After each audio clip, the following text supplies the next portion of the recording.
Through the generous contribution of Dr. Lewis's family, we're very fortunate to be able to share with you these timeless recordings of Dr. M. W. Lewis, a self-realized American yogi. Dr. Lewis was Paramahansa Yogananda's first American disciple and dearest personal friend.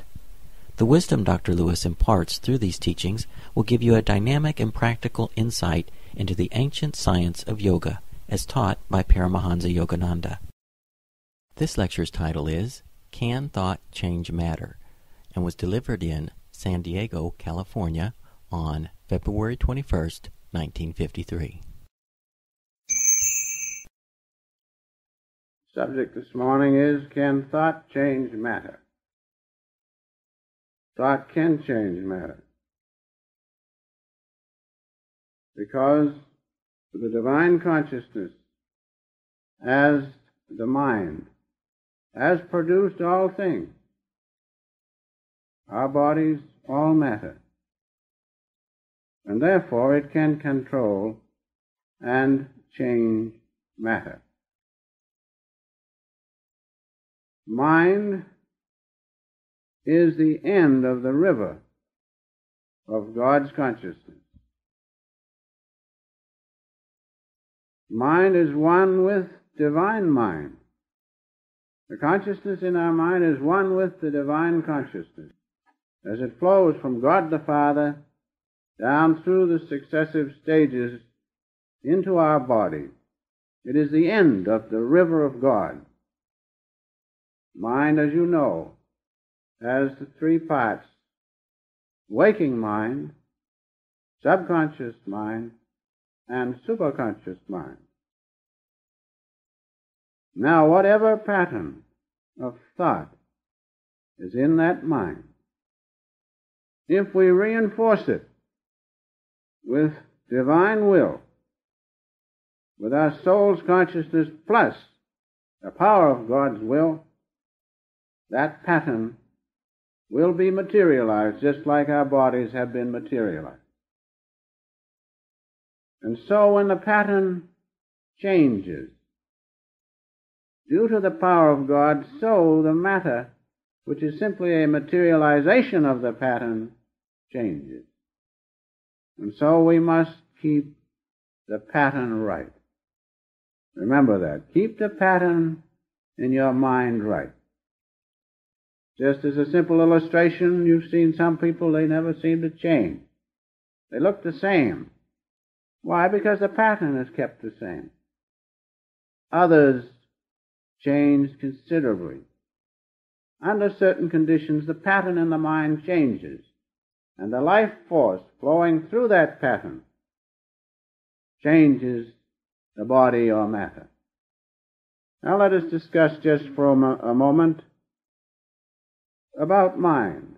Mind is that process of consciousness which gives meaning to the senses, without which our senses could not act. And then another definition of mind is that it coordinates the senses.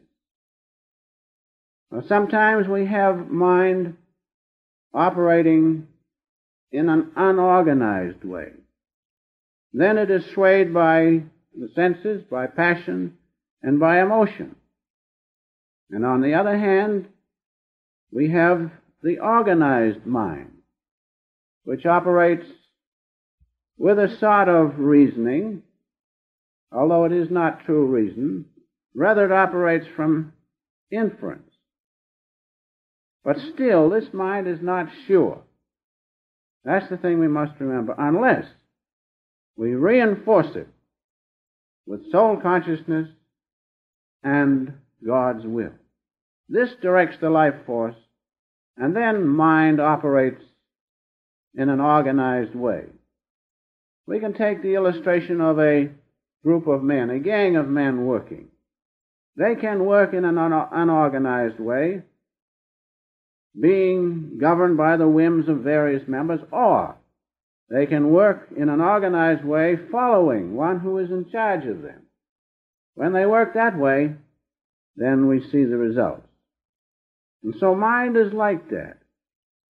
The main and principal function of mind is to coordinate the senses. But we can, by coupling, reinforcing the action of mind with the proper consciousness, especially God contact, then we can direct the life force to cause mind to work as we would like it, to have the pattern in the mind projected, materialized.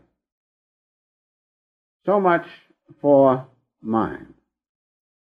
Now let us discuss for a minute the structure of the mind.